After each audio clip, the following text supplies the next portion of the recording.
Welcome to part 4 of tonight's event on the Opportunity Zones Meetup. My name is Karl Dakin, and tonight we are talking about setting up one or more Opportunity Zone funds in Colorado that are focused solely on small businesses. So in the prior events tonight, we've talked about a number of the needs for funding, which is common and generally accepted.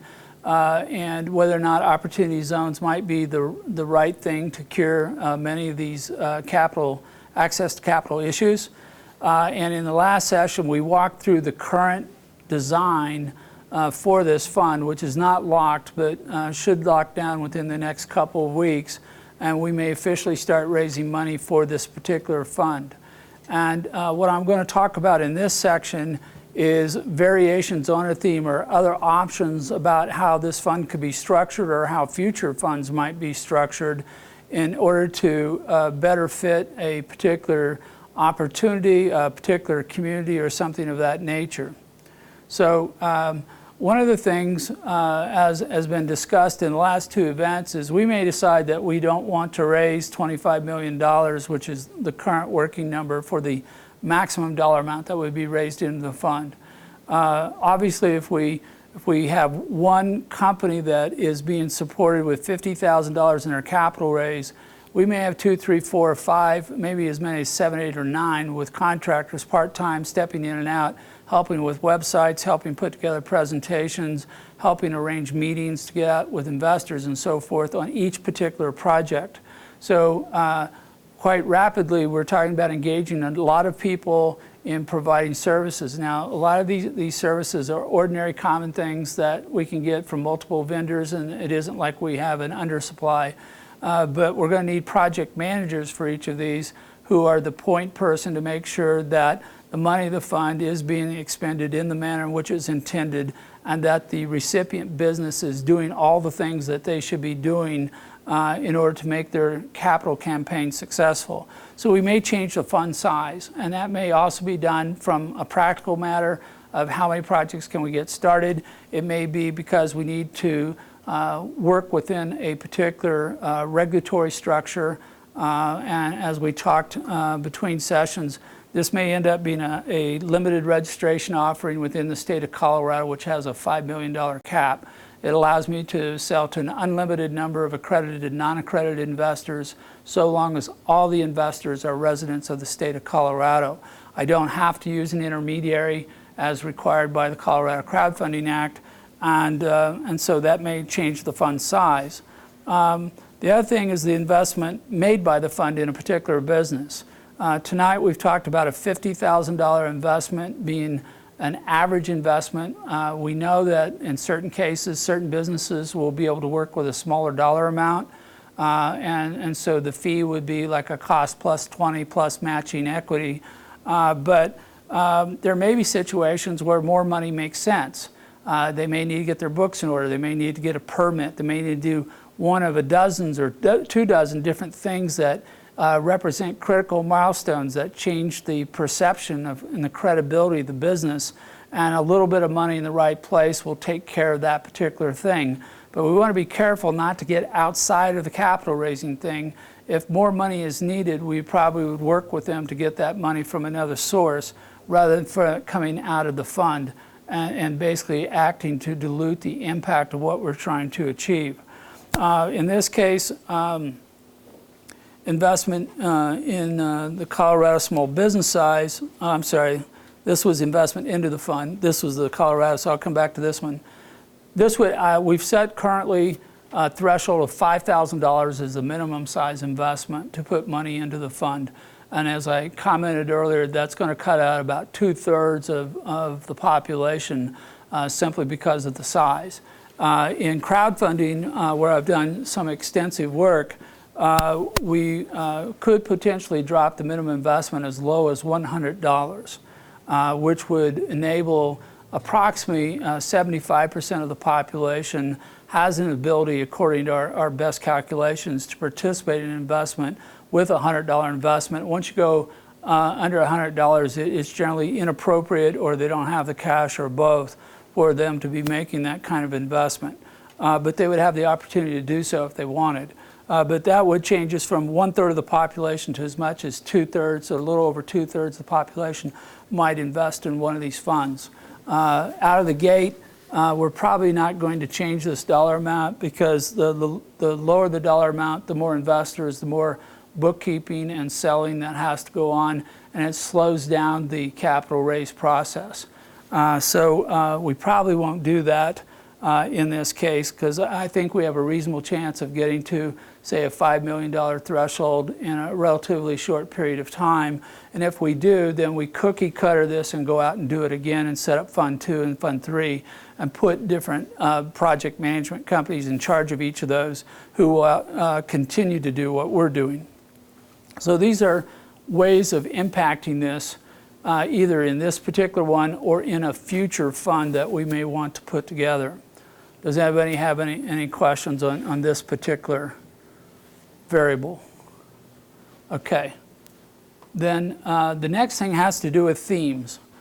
The first fund out of the gate is essentially might be viewed as a generic blind pool type of a fund. We don't have any specific businesses identified that are going to be the subject matter who may receive the benefit of this fund.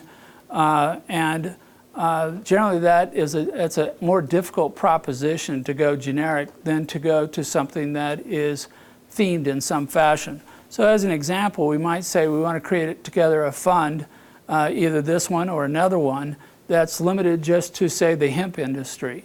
And in that case, we would limit it to businesses that are engaged in seed production, growing, extraction, manufacturing, distribution of products made out of hemp, both medicinal and industrial. And there is a large need for money in this place, particularly in capital equipment. If we were to write a single check for a large-scale extraction, we wouldn't even have enough money in a $5 million fund to do that. So if we help them with a $50,000 support package that allows them to go raise that $5 million, then we're getting about 100-to-1 leverage on our money, putting it to work. We might do something on social impact. One of the enhancements we've talked about for communities is setting up workforce housing. So we may decide that we want to create a fund that's limited only to workforce housing, and that's all it's going to do. It's either going to buy and build or retrofit existing buildings using the financial model that we have created, where Opportunity Zones serves as the primary investor that is leveraged as much as possible with commercial debt. And we create a variety of houses that are ultimately sold to the employer, who flips them to their employee at the end of the 10-year cycle.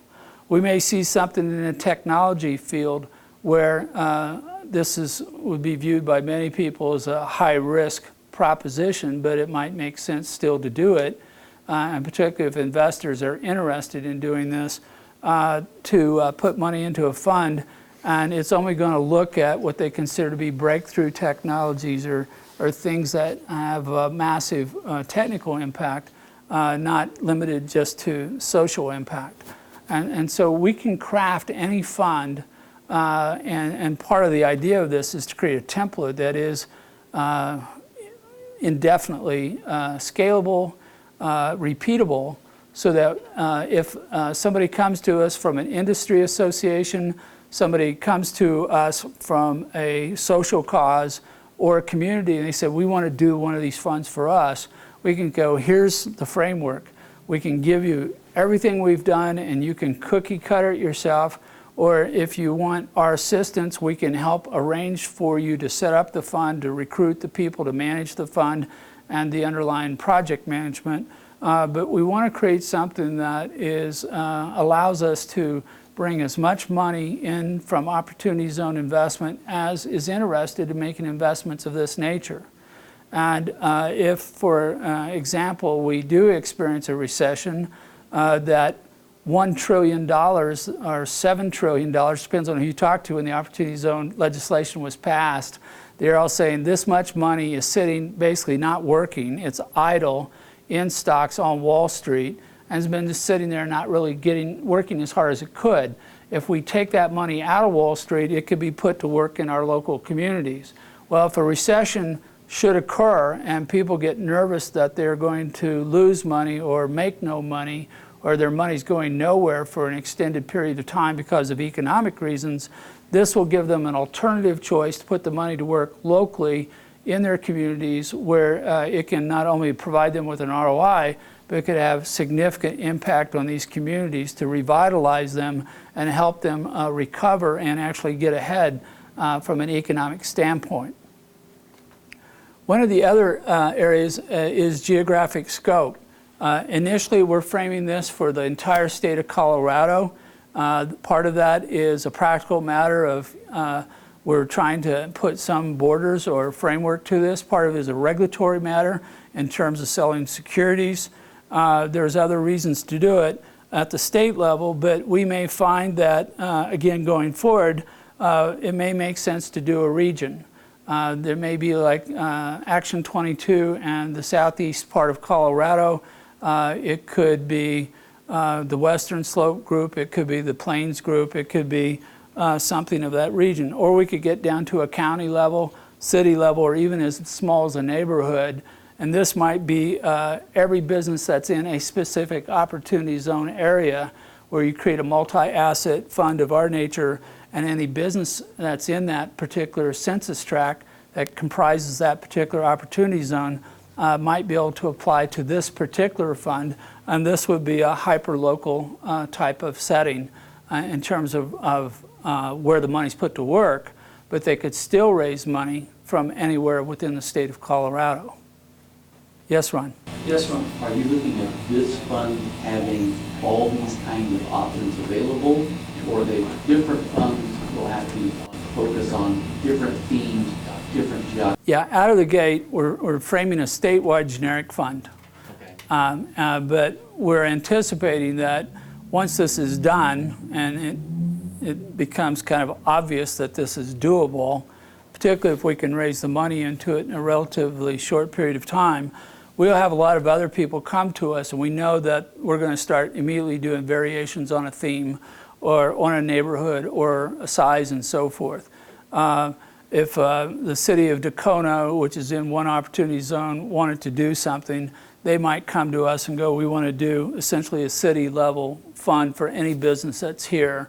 They'll help get it going because it will attract businesses to locate in their city as part of their existing economic development plan, but they can raise money from anywhere within the state of Colorado. So are you saying that initially out of the gate you would cast a wide net, but eventually you might see split up into different funds going different directions? Yeah, so just to repeat the question is, out of the gate we're going to be generic, but do we see it splitting into other things? And I want to clarify, this fund once set is going to remain generic. It's not going to change for the 10-year time period. It'll remain the same. But yes, we do anticipate doing other funds, 2, 3, 4, 5, 10, 45, that will have some kind of narrower framework to them in terms of who they're trying to benefit. And they can go in whatever direction they think will work.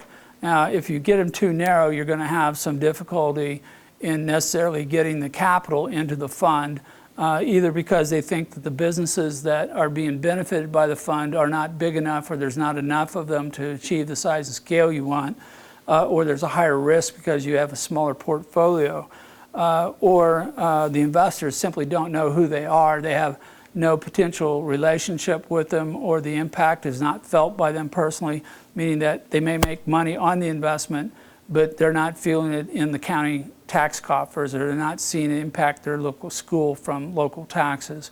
And so they may decide that that's just not something they're willing to invest in.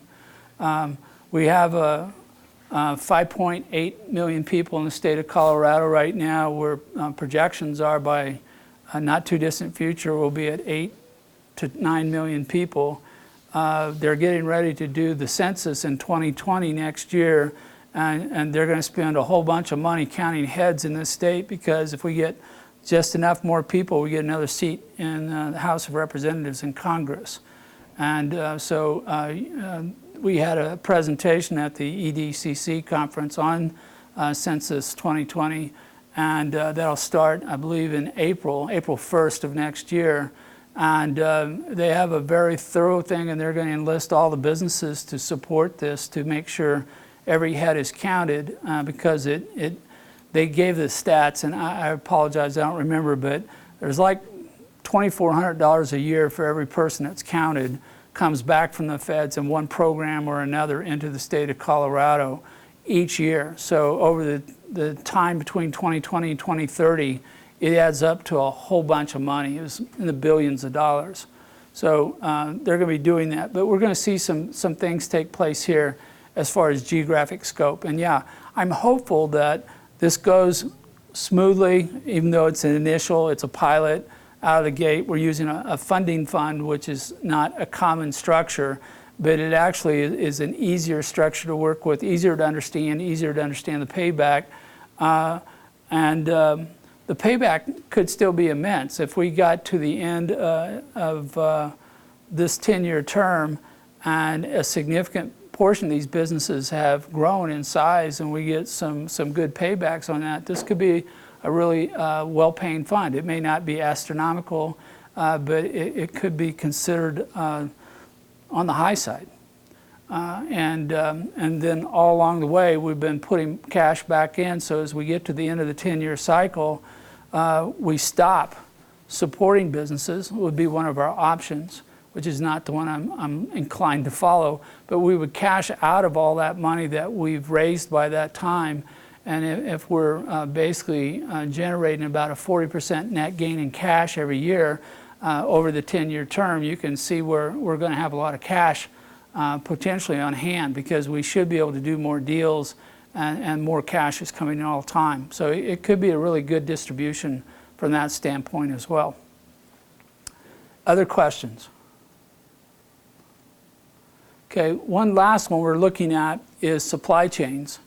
As an example, in the hemp industry right now, I'm working on a project where we're talking about CBD medicinal hemp. And the supply chain could all be part of a funding as well as the marketing. The marketing may be a series of verticals, but the supply chain would be more like a keiretsu or a special type of cooperative or collective. So you would, in a fund, you might fund a whole variety of vertical applications, but you might fund 2 or 3 different players at the different stages in the life cycle or supply chain for growing hemp, and they would then become eligible for funding from that particular fund.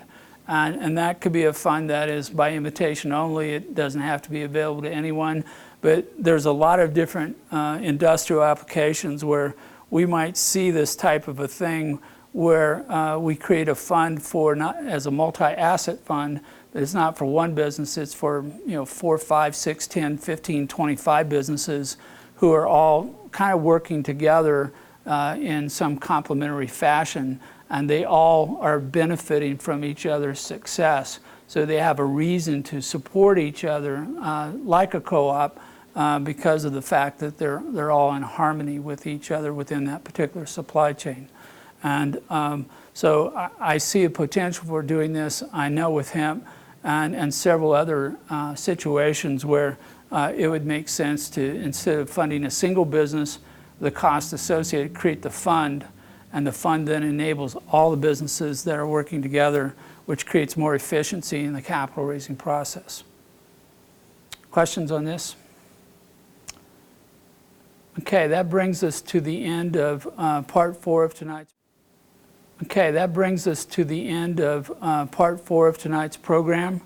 I'm going to, at this time, go through some of the resources that are available to you if you're putting together an Opportunity Zone project or a fund. And these are sources of information that we've identified since last year that either share documents or information or provide services or technical support that may be of benefit to you with regard to your particular project. The first of these is the state of Colorado. Jana Persky is the director of the program involving Opportunity Zones for the state of Colorado.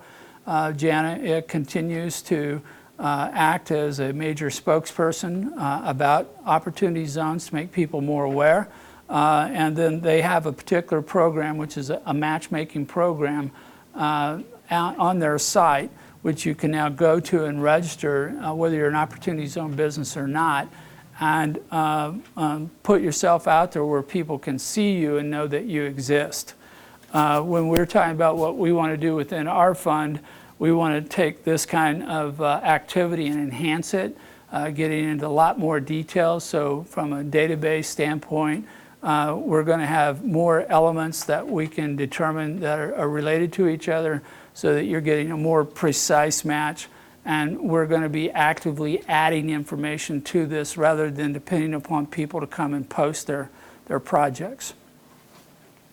Another source is Interactive Map of Colorado. You may find one on the website for the Office of Economic Development, but Ross Hare has set up this one called Oz Colorado, and he works in the real estate industry, so this has additional information beyond the Opportunity Zone information available at the state on different things involving real estate for all the communities that are in these many opportunity zones that we have in the state of Colorado.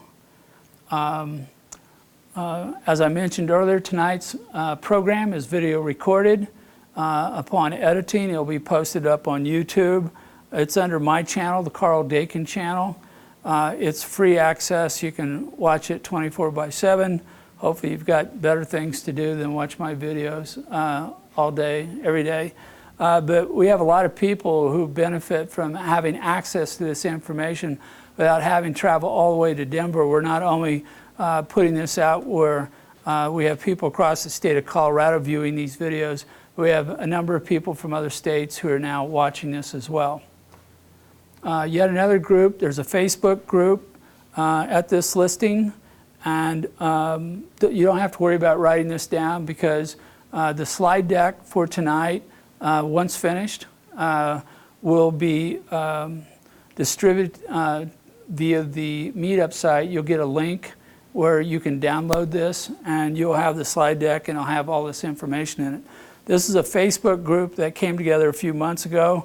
They're trying to act as an aggregator of information and news and stories on opportunity zones, and so it's another place where you might look for ideas or examples, or you might find somebody who's already started a project similar to the one you want to do, and you can ask them if they will share that information with you.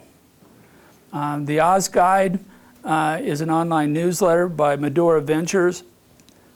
This is a kind of a weekly online publication, and they're hitting a lot of the big projects that are in opportunity zones, and they're also getting experts who are talking about some of the issues that come up from time to time with regard to whether you comply or don't comply with some of the rules, or where you have to be careful not to go outside of the rules. And that's a free subscription that's available at that site. Then if you're, I mentioned earlier today that the Council of Development Finance Agencies, the CDFA, this is a group that works on providing information and public education on topics dealing with public financing. So tax incentive financing, municipal bonds, anything that a city or government agency can do that might be a form of funding or financing. This group puts together these educational programs, and they're top-notch, and you can get certified as an expert and things along that line. And they've currently just completed another workbook and a series of workbooks on the financing of the food industry. And if any of you are working on food projects, you really should take a look at what they're doing there. I'm going to post the information and the links up for that again on our website, so you'll have an ability to see those. So I'll be putting out an email and putting it into the discussion page on the Meetup site. But a really good group, do excellent work in that area. Yet another one is the National Council of State Housing Authorities. They've created a directory of every Opportunity Zone fund that they can find. It's not complete, but it's the best single site I know of for listing Opportunity Zone funds of all shapes and sizes. And I'm not certain how often they're updating this, but it creates another source of information to go to. And this is another group. It's called the Global Institute of Innovation Districts. This is a new nonprofit that was created recently, but it's a spin-off from another institution that's been working on the concept of innovation districts. And I agree with their thoughts that they express that innovation is critical to success of any economic development project, to the success of any community, and they're putting out information on how that can be achieved, and also providing information on different projects where innovation is made a core factor. And that brings us to my contact information. This is the meetup. This is our group right here. If you go to meetup.com, Opportunity Zones, that is our group. Anyone who watches this video is free to join this group without charge, and they can benefit from all the information that we distribute out to the group as we try to do these events roughly twice a month. We have 2 more scheduled for November and 1 for the month of December, and then we'll skip into January. So we have 3 more events yet this year, and we're going to be continuing to work on things that people bring to us as issues or topics that appear to be something a lot of people would like to know about. On my website for dakincapital.com, we are posting the guides that we create for each one of these events. Nate and I are working on creating essentially a more deeper narrative with more information and more illustration for each of the events we've put on this year. There's, I think, 7 or 8 now, and you can get a copy of each of those and download those for free as a PDF from my website. Finally, as a sponsor and as the presenter tonight, feel free to contact me if you have a question or are looking for assistance in putting together an Opportunity Zone project. My goal is to help all the communities in Colorado and also now in New Mexico take advantage of this tax legislation and use it to help your community be all it can be. And so if you need some help along that line, please contact me. If I can't help you, I'll try to refer you to someone who may be able to do that. So that brings to a conclusion tonight's program. So may your tomorrow be filled with waves of money, and good evening and good night.